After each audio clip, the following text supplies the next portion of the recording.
Hello, I'm the Angry Spork. It's kind of weird how you can like a character in one medium, but not another. And sometimes that depends on which medium you're introduced to first. For example, I thoroughly enjoyed the X-Men animated series and thought Gambit was a fun enough character. His appearances in subsequent X-Men cartoons were also pretty good, but for some reason, once I got into reading the comics more frequently, any enjoyment I got from Remy LeBeau's involvement eventually withered away. Sure, I could blame that on bad writing, but even under better writers, I just stopped caring about him. Can't exactly explain why. Even to the point that I find the idea of the Ragin' Cajun getting his own solo movie to be laughably absurd. But perhaps I need to reacquaint myself with the character's earlier adventures.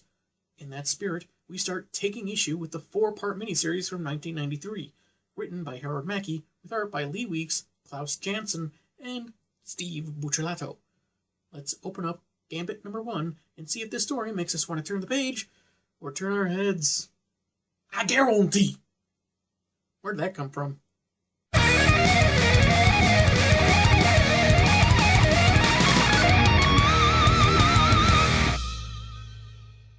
The cover is sufficiently flashy to grab a curious reader's attention, the titular character embossed on the top, whilst throwing his trademark cars, though perhaps a bit diminutive compared to his name outlined in gold-colored foil, and the captions at the bottom note that he has his own limited series, at last. The classic tactic of putting that little stinger on the cover to denote a sense of urgency among fans who've wanted this ever since Gambit's first appearance 3 years earlier in Uncanny X-Men 266. But it's more of a marketing thing, so the number of fans who were actually anticipating something like this could have ranged anywhere between who cares and, really, a Gambit series? We begin on the streets of New Orleans, where narration tells of a local legend mothers tell their children to keep them in line, that of the tithe collector. As a well-dressed man with a cane and small satchel walks through the fog, interrupting two men from accosting a woman, narration continues that after 7 years, it's time for another business transaction. Seriously, dude, no need for euphemism, just go to the bathroom.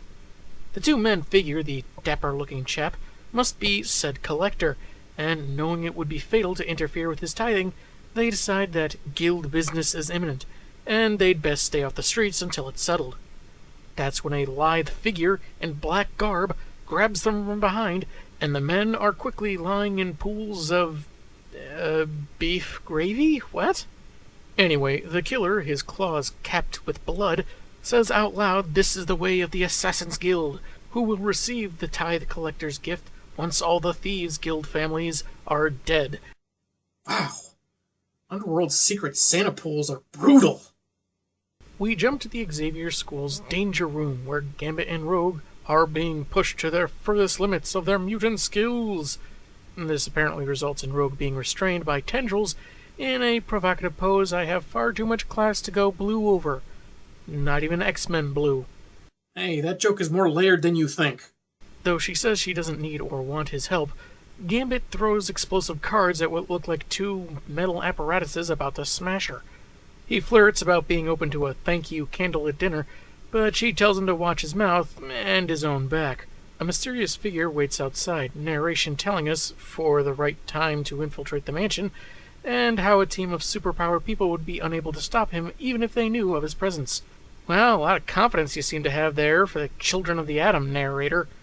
Meanwhile, Storm increases the danger room's intensity, and stogie-smoking Wolverine asks if they're pushing their luck, trying to prove the pair can cut it on the team.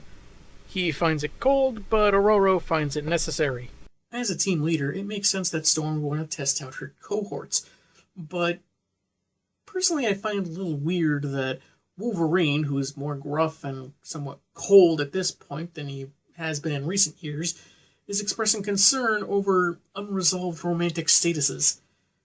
Not to mention, he's constantly got a certain red-haired telepath on his brain. As narration gives a glowing account of the bald strangers circumventing the X-Mansion security, Rogue becomes a little frustrated with Gambit's lack of seriousness in the danger room. He dodges some missiles that turn right back towards him.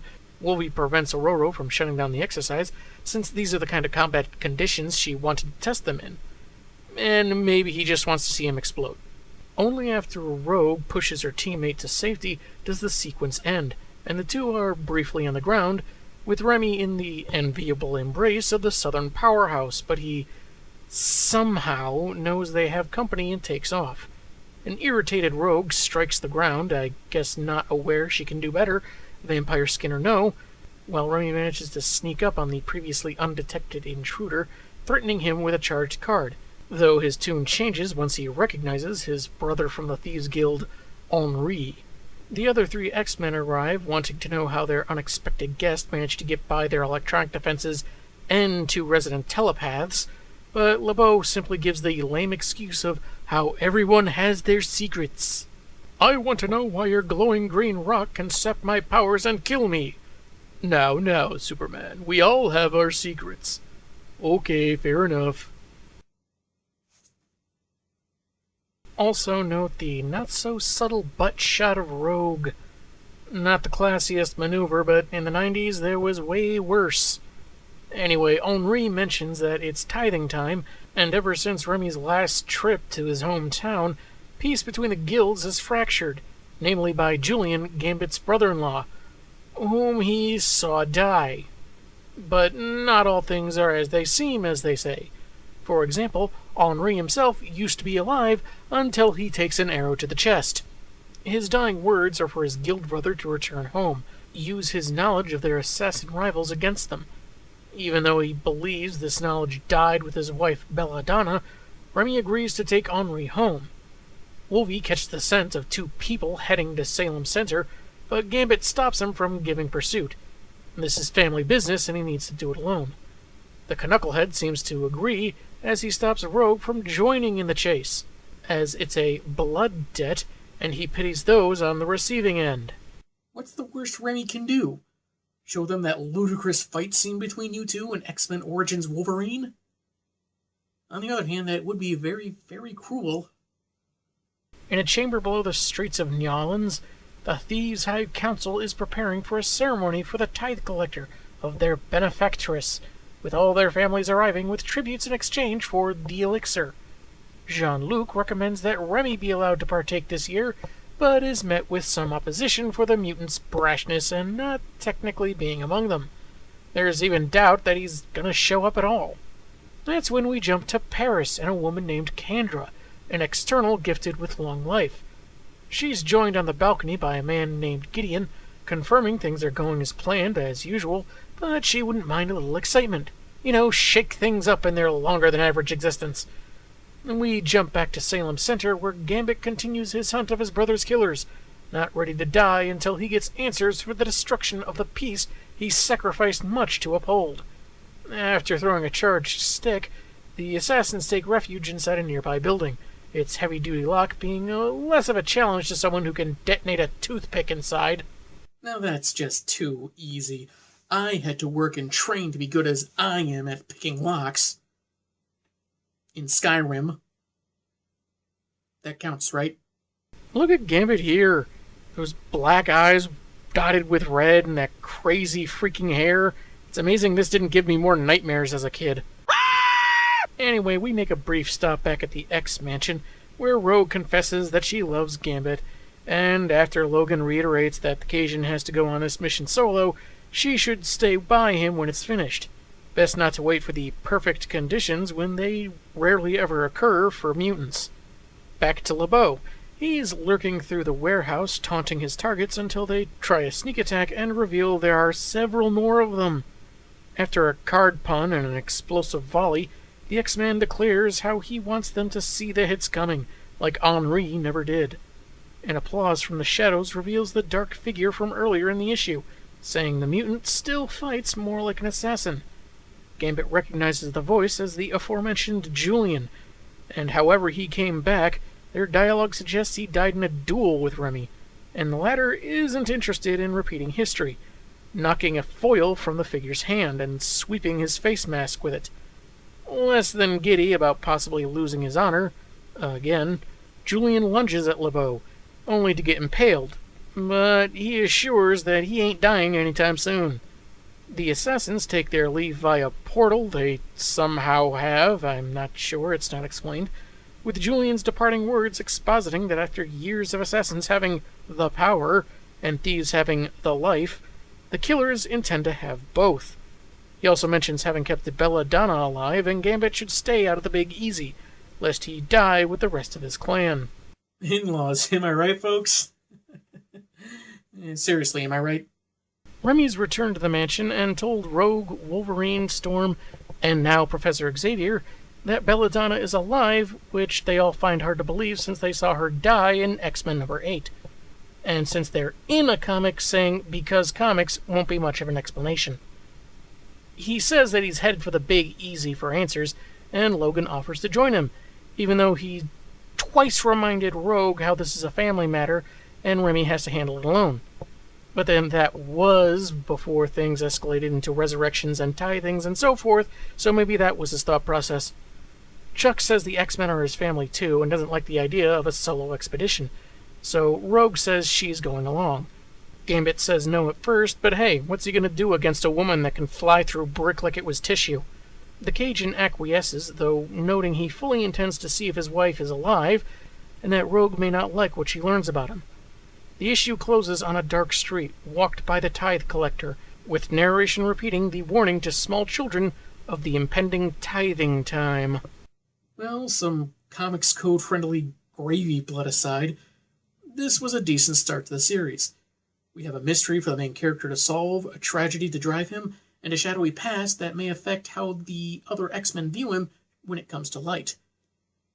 Or it could just turn out to be overblown dramatics. Tune in next time as Gambit returns to his hometown and everyone comments on how he's not good enough for the saucy Southern belle he's with. Okay, that's just going to be me overdubbed with different voices, but hey, I already said I didn't like the guy. I'm the Angry Spork. Man, have I got issues. Hello, I'm the Angry Spork, taking issue with the 1993 Gambit miniseries. A Danger Room session was all fun and explosions until Remy's foster brother came by with some unsettling news and was promptly murdered. After some revenge hunting, the Cajun finds his wife and brother-in-law are alive, and his family is in peril during a time of tithing in New Orleans. So it's off to the Big Easy with Rogue to find some answers, and some souvenirs for the X-Men. All of them just to be polite. Not that it's going to be easy, since the roster changes at the drop of a hat.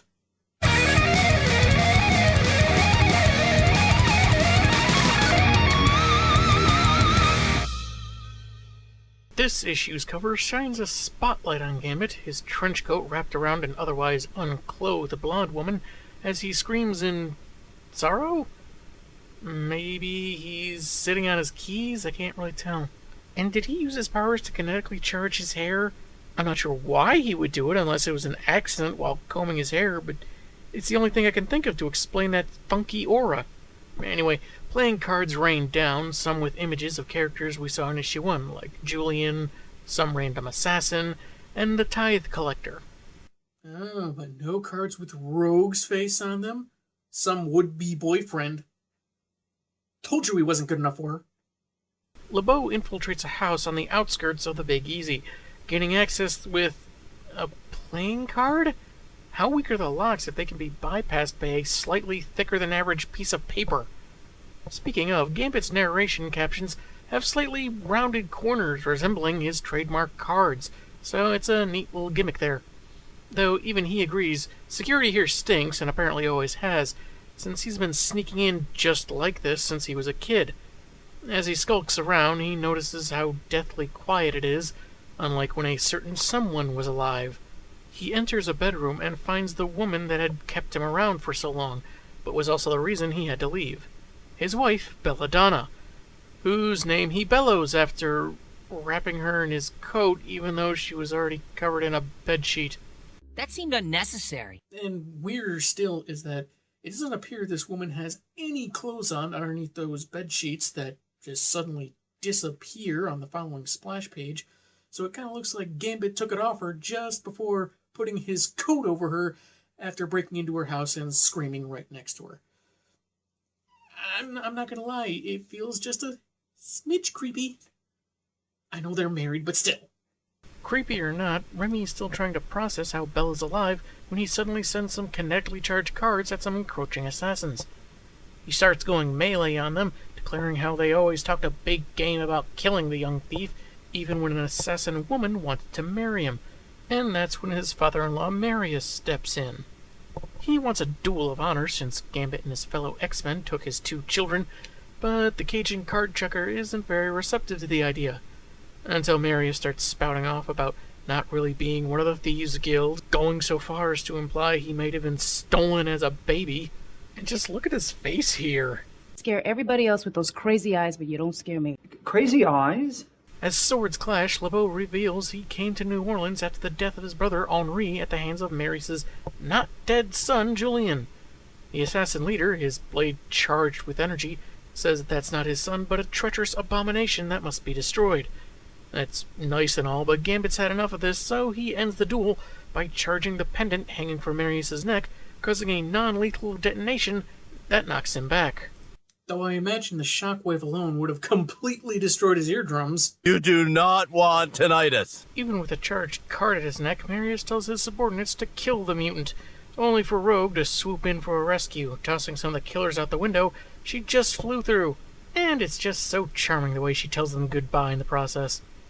A 2-page spread has some snappy banter between the 2 X-Men while they take out the foes, and before long, Marius is the only one left standing. Remy picks Belladonna up off the bed, intending to take her away, when her pappy insists the only way to truly help her is to be given the elixir of life the Thieves Guild has long enjoyed.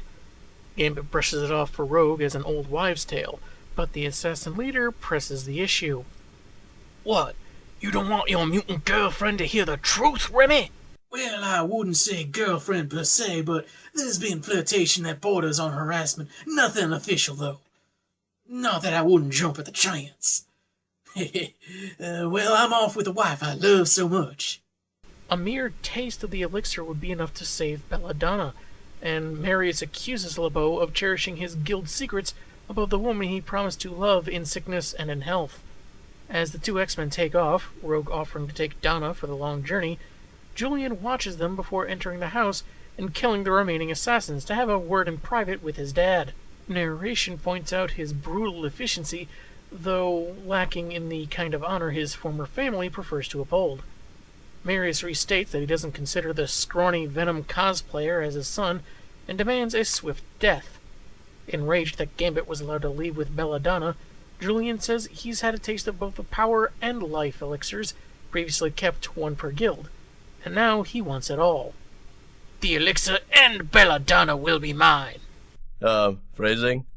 He declares there will be a new Assassin's Guild as he deals another savage strike on his father, indicated solely by a sound effect. Kind of like the Adam West Batman series. Though obviously a whole lot bloodier. 10 families of the Thieves Guild gather in the tithing ceremony to accept the elixir of life from the collector on behalf of their benefactress, Kandra. As the first vial is about to be dispensed, Gambit bursts onto the scene with wife and Rogue in tow, wanting to have words with his father. And he's not just saying that to copy Julien. This disruption doesn't sit well with the collector, who vanishes while saying that they need to settle their business or the pact will be broken. While the thieves are ready to kill Remy on the spot for this interference, Jean-Luc calls them off, promising the ceremony will continue after they've spoken. Belladonna is lying on another bed, probably really sanitary given they're underground and all, and Gambit helps his sick wife even further by smoking right next to her. Given Henri's death, he asks how many more must die for old feuds, and demands the elixir, even willing to attack and threaten fellow thief Pierre. When Jean-Luc, not Picard, says that even with all 3 vials, the elixir cannot be given to outsiders, Rogue stops her teammate from going full assassin on Pierre. She says that isn't like him, but he points out that nobody, even she, knows him as well as they may think, and he tosses his cards aside to explode without harming anyone.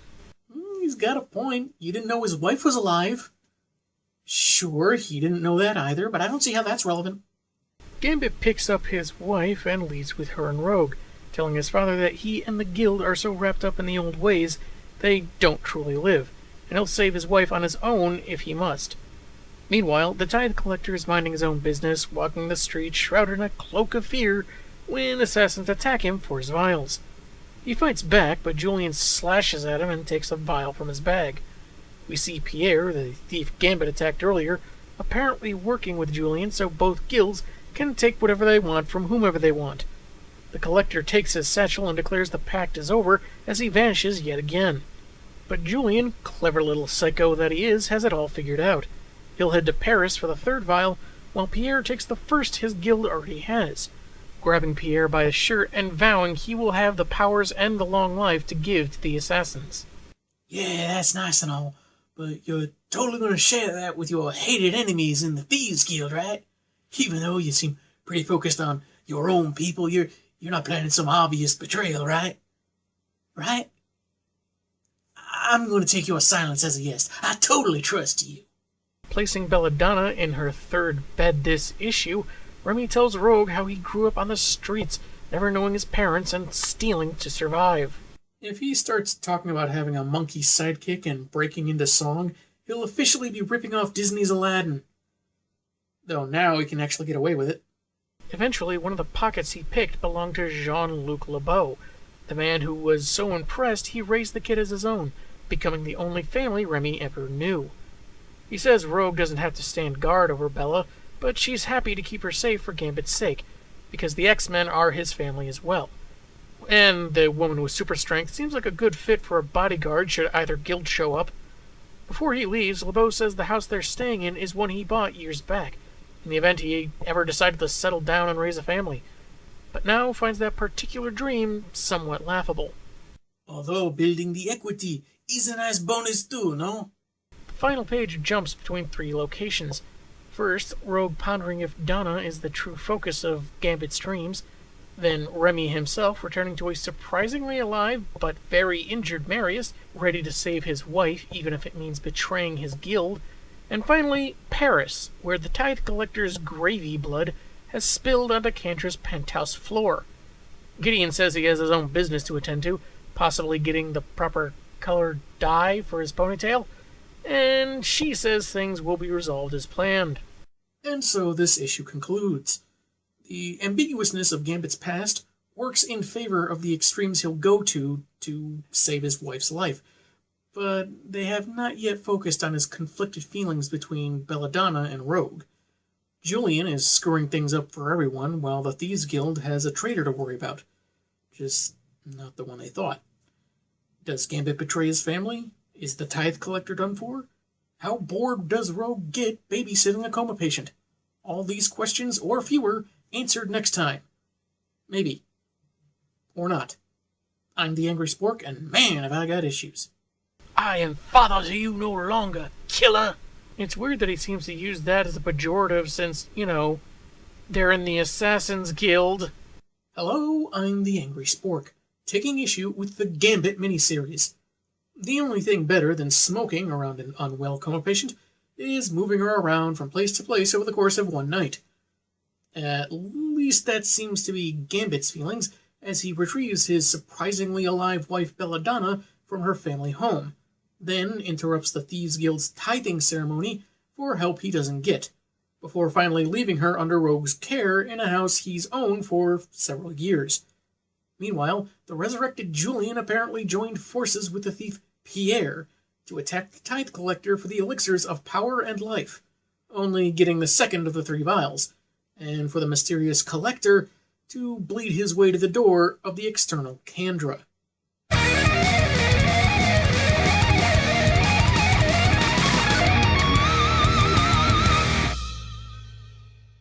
Issue 3's cover sees Gambit, with a handful of charged cards, standing over his dad while Julian drops in to attack like a dark blue spider monkey. We begin in Paris, at the Petit Chao, an exclusive club for the rich and powerful, where less than respected or legal things take place. Gambit, dressed like he's auditioning for the lead role in Renegade, asks a dealer about Kandra, with no luck. He flirts a little with a woman that recognized his American nationality, and before they can take a few steps, Remy is called to the establishment's manager by 5 rather large men. They take him to an elevator and then the garage level, as LeBeau opines on the first-class club and its clientele of people with more time and wealth than they know what to do with. The men ready their guns when Gambit asks for one last smoke and a light. One goon obliges, tossing over a cigarette case and a gold-plated lighter, the latter of which becomes ammunition against them, because apparently these guys weren't informed who they're dealing with. This is why you should never take up smoking, people. Someone will ask you for a light, they'll reveal they have the mutant ability to charge objects with explosive energy, and then they kill you with it. Happens every time. Though the lethality of Gambit's explosions can be a little vague in this story, so maybe they're alive. At least one is, before Gambit kicks him into unconsciousness. In any event, this is confirmation enough for Remy that he's in the right place, so he changes into his working clothes. He narrates that he wants the elixir of life straight from the source to save Belladonna, but is taken by surprise by the tithe collector, whose hand glows as he says Kendra will see him now, and things go black. Back in New Orleans, we're introduced to Tanti Mattie, I hope I'm pronouncing that right, who's known Remy ever since he was a kid looking for a love potion to win over Bella. She says she's a healer with the eye and the touch. That's supposed to be better than someone trained in a fancy medical school. No offense, but, please tell me you're a mutant with healing abilities? I'm as critical of the state of healthcare as the next guy, but unless you can poke someone's forehead and make their gout vanish, I think it's better to be treated by someone with some of that thar book learning.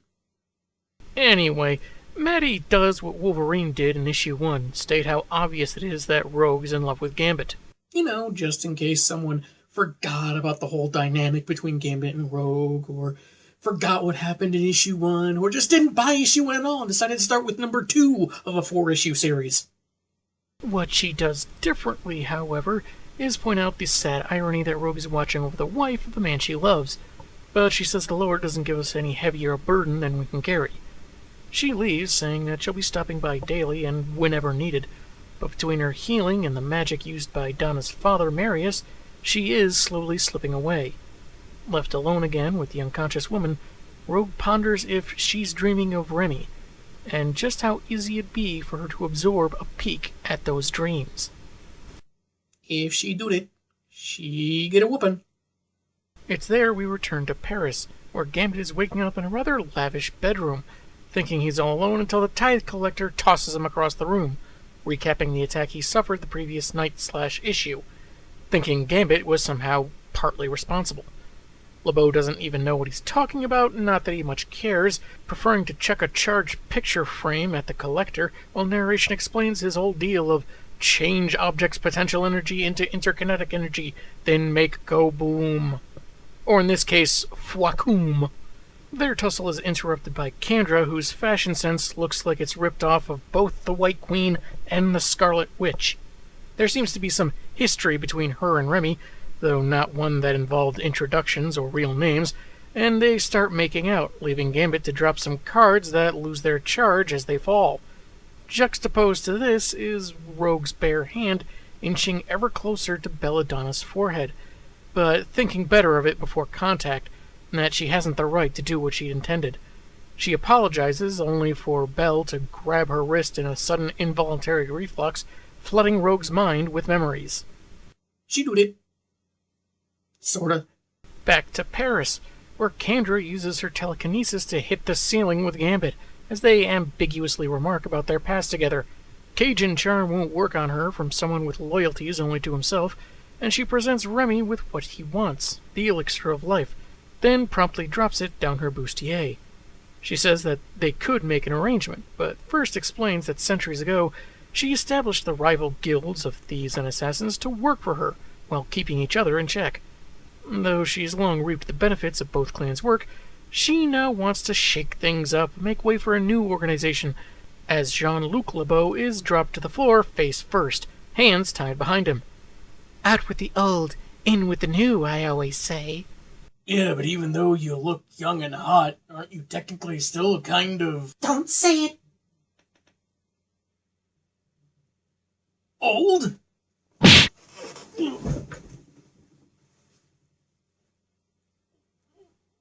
Worth it! Kendra had dreams for Remy, as they both seem to enjoy the danger in their lives, But she can't have someone work for her that walks such a centered path and doesn't pick a side, like how he bounces between his coma wife and X-Men teammate. If he kills his adopted father, he'll be given the elixirs to do with as he wants. Gambit would sooner kill the provocatively dressed blonde instead, but can barely finish his threat when an explosion rips through the room. We stop in Newlands, where Rogue experiences the memories she's absorbed from Belladonna, in particular her courtship with Gambit, and the affection they shared. Rogue falls to the floor in tears at what she's done. The narration here does a really good job of establishing the emotions of the memories and those of Rogue. For someone that avoids skin contact at all costs, it's portrayed very well how Rogue getting what she wanted can have some terrible side effects. She almost gave in to a moment of weakness only for it to happen anyway, and she knows how wrong it was. Now she's got to live with it. That penthouse-shattering kaboom was courtesy of a group of assassins, led by Julian, who reveals that Kendra brought him back from the brink of death, so I guess he wasn't dead, to stir up some trouble, and now he wants the elixir. Kendra sicks the tithe collector on them, revealing that his loss in Issue 2's fight was on the benefactress's orders, so things should turn out differently this time. Or maybe not. Julian literally shoves him aside for his minions to pummel. Well, he starts throttling Kendra, promising to kill her and all the externals for what he's been made into. But his attempt at murder is foiled by Gambit's staff knocked against his skull. Kabong! Very good, sir. And here we have the first indication that Julian has a problem with what he is. Yeah, he attacked his former family, but he did so declaring them weak and wanting them out of the way for his new guild. What is the downside to his existence that we've yet to see? Remy notes how even now Julian is allowing himself to be used by Kendra in her twisted games, while Belladonna needs the elixir to live. He's punched in the back of the head by a random assassin, as Julian remarks that he'll save his sister, and she'll love me, her brother, me, like it should have been before she met you. Phrasing. And in case you're wondering if the Archer clips are taking anything out of context, even Gambit calls him Six, so he seems to think that Julian's affections are less than platonic. That's when the Dark Killer lands a killing strike on Jean-Luc, diving in to save his son's life. Vowing to save both his wife and father, Gambit goes ballistic on his foes until it's down to just him and his zombie brother-in-law. However, a psionic blast from Kendra sends the latter flying out the window, ending the skirmish. This wasn't just to spare her Persian rug of any stains, but because she owed Remy her life. He shows his appreciation by planting a kiss on her while dipping her backwards, but the novelty wears thin for the external. She insists that he leave before she has him killed, and he does so, taking his father and thanking Kendra. Yeah, I'm sure that gaping torso wound will hold throughout an entire oceanic voyage. Despite needing to clean her place up, probably gonna need a very discreet maid service, the external considers the evening a success. The guilds will break, Julian remains a wild card to keep things interesting, and Kendra can begin consolidating her power. Then she notices the vial of elixir is missing, pointing to where most male readers were already looking anyway. Kind of difficult to tell how he got it without getting overly handsy, which, even given the circumstances, is kind of creepy. The only alternative is that he dipped her so far back between panels that the vial slipped out on its own and he grabbed it when she wasn't paying attention. Maybe they couldn't really think of a way he could get it, so they left it ambiguous.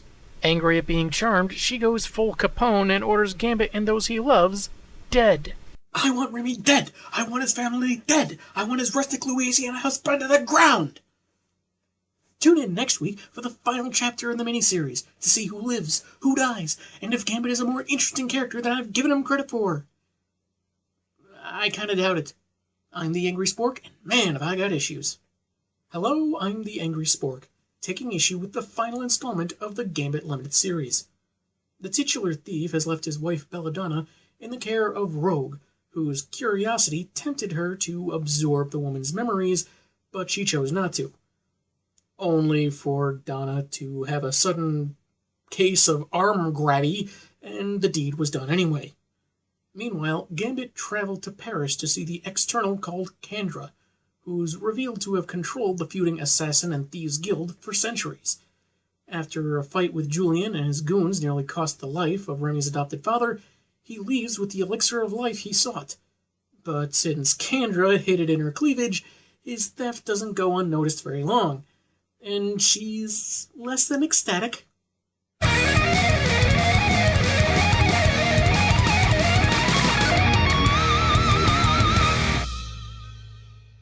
The cover is simple, but fairly dramatic.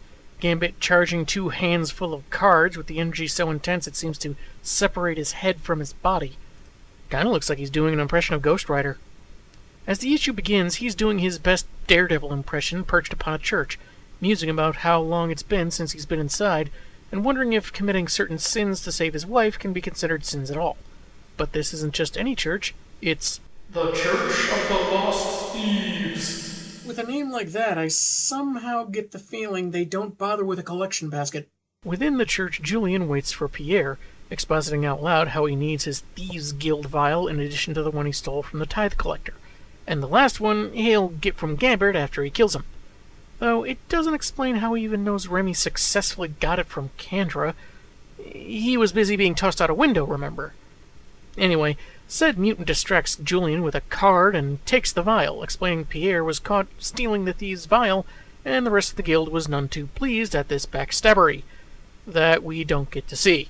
He tries to retake the vial, but Gambit's foot says no take backsies. Weakly crawling after his brother-in-law, the assassin takes off his mask, showing what the elixir has done to him, and how he won't last another day without more. Jean-Luc LeBeau is elsewhere in the church, musing on his narrow survival of the wounds he suffered in Paris, and the rare opportunity it was to actually meet the founder of both guilds. You do remember she kidnapped you, right? Or is all forgiven because she's attractive and shows a bit more skin than most? And I guess his wounds couldn't have been that fatal if he's up for guard duty so soon. Remy shows up, dragging Julian along, and it's confirmed that once in a while someone suffers ill side effects of pain and craving for more elixir. It's a price that Gambit has a hard time believing is worth the lives of their family members, even with extended lifespans. But Jean-Luc says the risks are made clear before anyone takes it, to very few refusals. Now Gambit is forced to make this gamble for his wife. And when you know it, there's an explosion at the door. It's the tithe collector, with both guilds in tow, declaring Remy a traitor and his death the only means to restore peace. When bullets start flying, Jean-Luc suggests giving the elixir to their guild, but the X-Man has a sick wife to heal, so he charges a statue of a long-forgotten saint, and it's launched into the courtyard. Now this is just weird to me. It looks like it's firing through the church like a rocket, but there's no way Gambit could throw that thing unless it was made of styrofoam. I know his powers are all about kinetic energy, so are we led to believe that simply charging it could cause some kind of launch effect or something like that? I don't remember that ever being the case, and narration just says that he's never used his powers on something that large before, so it doesn't explain much, but moving on. The deafening explosion gives him the time to escape, and the tithe collector orders the guilds to hunt him down and kill him for their benefactress. At Gambit's Garden District house, Belladonna is convulsing like crazy, and Tanti Maddie is trying to restrain her while asking Rogue what happened. Unfortunately, the mutant power sampler just stares out the window, only vaguely aware of the distress, retreating into the memories she semi-accidentally took from Belle, though we see she's intercut the imagery with Gambit making out with a Rogue instead. Maybe it's because Rogue's always been one of my favorite X-Men, but I'm kind of unsettled with how apathetic she looks here. Is she willfully indulging in these memories while someone is crying out for help, which would kind of make her a bad person? Or is there an involuntary factor here we're not privy to at the moment? Gambit's closing in on his house, but notices it's not just quiet, it's too quiet. Sure enough, the guilds start firing at him, and he does the same, warning that members of both clans kind of look alike in the dark. He takes a few hits, and there's this itty-bitty panel closely resembling the cover, as anger drives him to unleash a volley of explosive cards and attain victory in the fight. He curses Kendra for her hand and all the blood spilled tonight, and as he enters his house, he begins wondering whether his wife is better off dead, or possibly ending up like Julian. Then there's a certain ex-woman he's been flirting with the whole time. He arrives in the bedroom to find Maddie on the ground and the tithe collector holding both Rogue and Belladonna. I've heard of having a woman on each arm, but this is ridiculous. Wait. Time out. Technical foul. The tithe collector, who was unable to stand up against a bunch of assassins last issue, can incapacitate the super strong Rogue?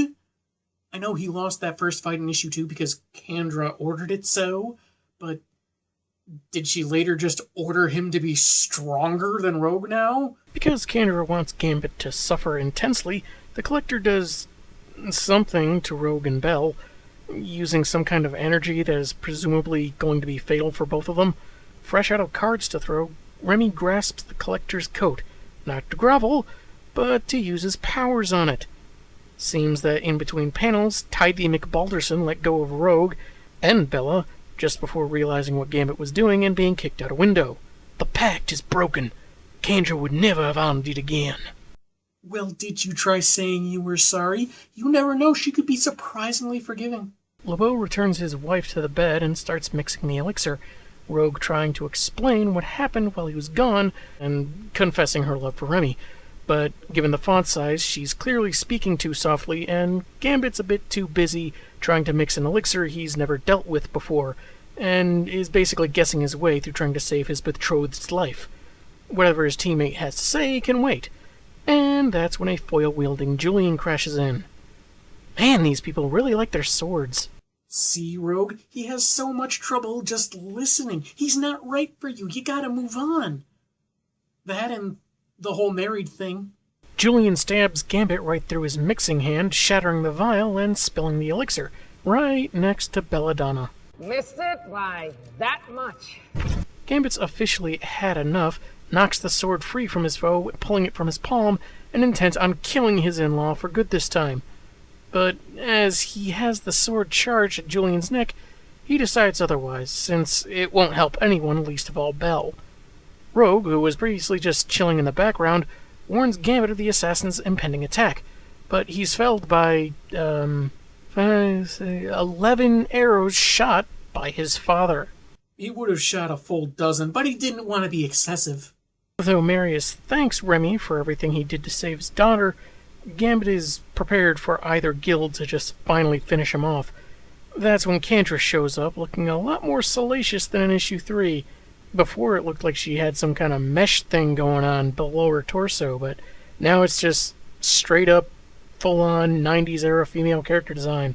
Remy, bandaging his hand, figures the external is here to restore the pact in exchange for his own death, but he'd rather die now.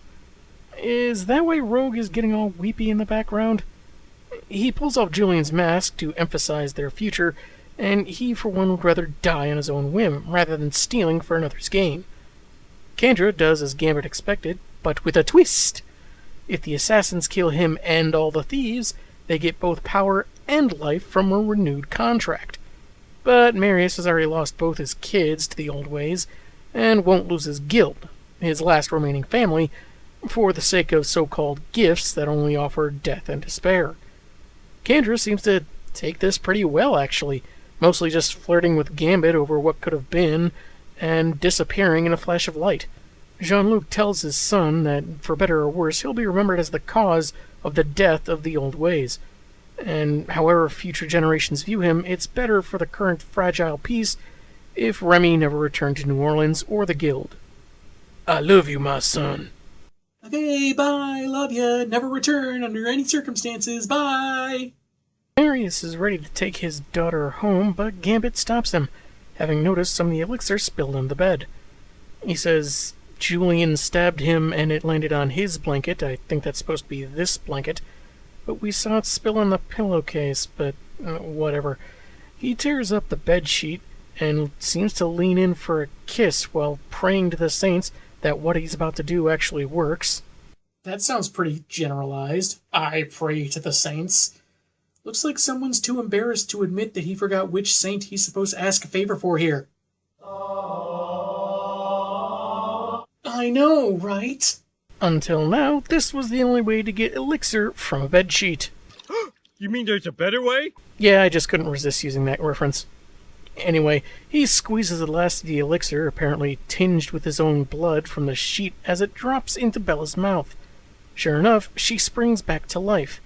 Gambit hugs her, overjoyed she's alive, but she doesn't recognize him. Nor does she remember anything, apparently.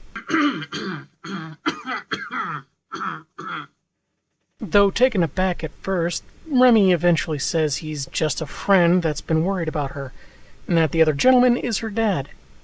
Marius leaves with Belle, and once they're alone, Gambit tells Rogue that he didn't want to overburden Donna with the revelation of their marriage so soon. Her life is still in the Big Easy, where he's no longer welcome. But he brushes that aside, pulls Rogue in closer for maybe a kiss, and though part of him will always love his wife, he thinks it's time he and Rogue finally got serious. She stammers herself at first, even calling him Cher, likely a remnant of her contact with Belladonna, but she says she can't and flies off. This comes as no surprise to Gambit, as he feels like things like love and loyalties aren't meant for a thief like him. He charges a wedding photo and throws it outside. Real classy.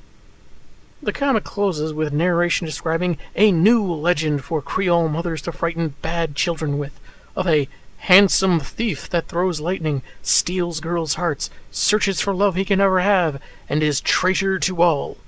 So goes the legend of Gambit. And that brings his first miniseries to an end.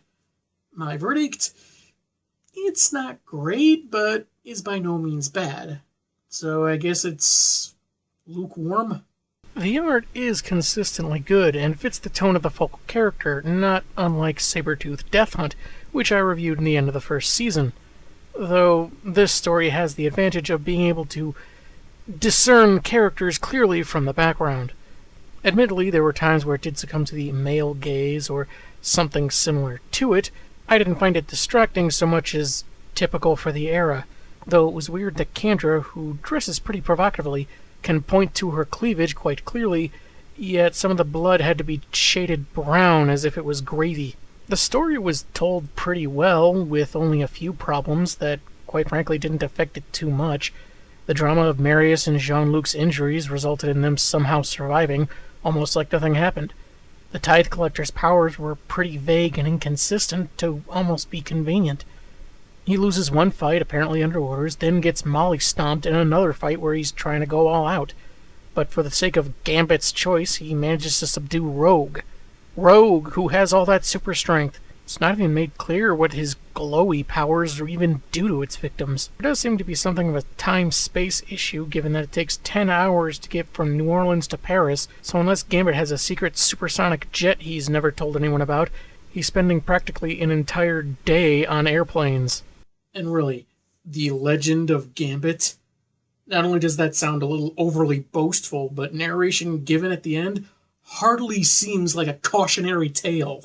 If anything, it seems like stories of someone who would throw lightning and is something of a ladies' man would probably have some boys wanting to be more like him. Even if he's branded a traitor, that closing narration makes him seem like Zeus from Olympus, frequenting local dance clubs. And I call bull on him not revealing his marriage to Belladonna. At first he's all about helping her because of the vows of in sickness and in health, but when she doesn't recognize him right away, he's cool with it? How is her life in New Orleans if she spent her recent life in a coma? I can understand wanting to give her time to mentally heal and acclimate, have her memories return, but no sooner does his wife literally walk out the door does he start wrapping his arms around Rogue. What a freaking tool! I mean, yeah, Rogue's hot, no question, but anything romantically inclined Remy does with another woman from here on out is infidelity, regardless of whether or not Belladonna remembers their vows. And cheating is an awfully stupid thing to do to anyone. And I'm not sure how he was supposed to have gotten that vial without straight up feeling Kendra up. I know she isn't exactly a heroine, but that doesn't make it right. So, the Raging Cajun? Yeah, he's a jerk and he doesn't deserve any pity or sympathy. All in all, the pacing and storytelling were fine, but it's about a character that I kind of stopped caring about a long time ago. In the end, when you really look at it, It feels like for all the quasi-noble reasons Gambit had for going on this mission, he ends up as... Good luck translating that to film, Channing Tatum. I'm the Angry Spork, and man, have I got issues.